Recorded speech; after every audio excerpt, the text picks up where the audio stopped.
कोनो कथे महल बनवाहू मैं। अच्छा कोनो कथे महल बनवाहू मैं। हो अरे कोनो का कथे गिद्धा गांव के सरपंच बन जाऊं मैं। भाई वोट ले पहा तब तो सरपंच बनिया जी हो जी है ना।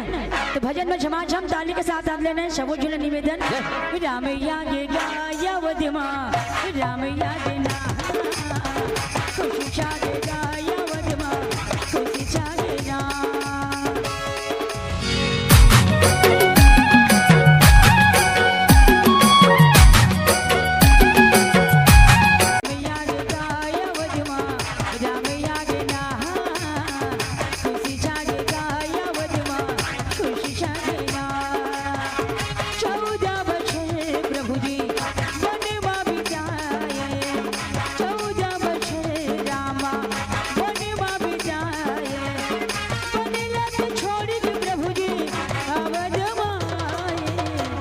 रामैया गे गाया वदमा रामैया गे ना खुशी छागे गाया वदमा खुशी छागे ना।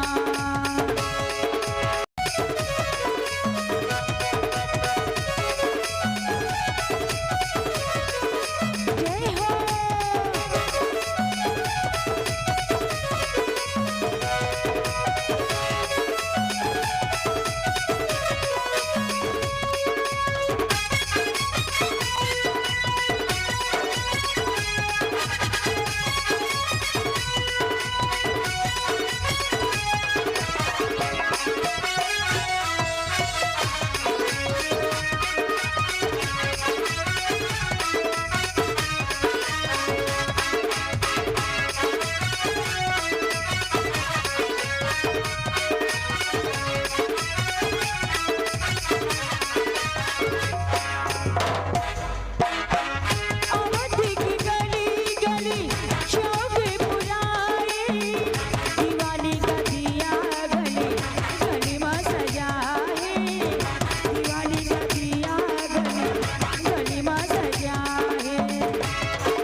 रामचंद्र की जय हो।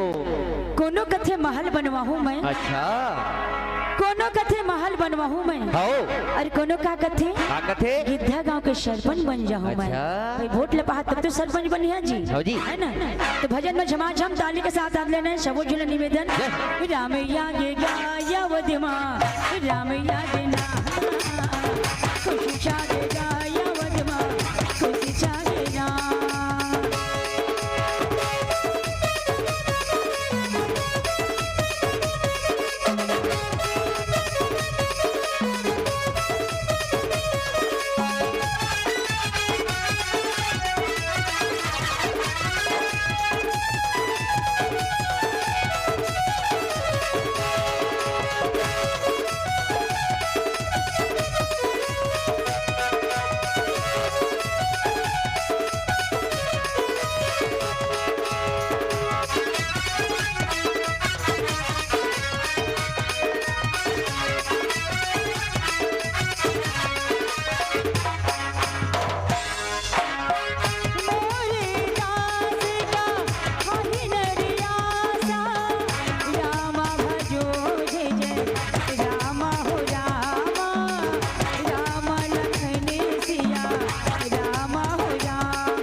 रामैया गे गाया वधमा रामैया गे ना खुशी शादी गाया वधमा खुशी शादी ना रामैया गे गाया वधमा रामैया गे ना खुशी शादी गाया वधमा खुशी शादी ना बोल श्यावरी रामचंद्र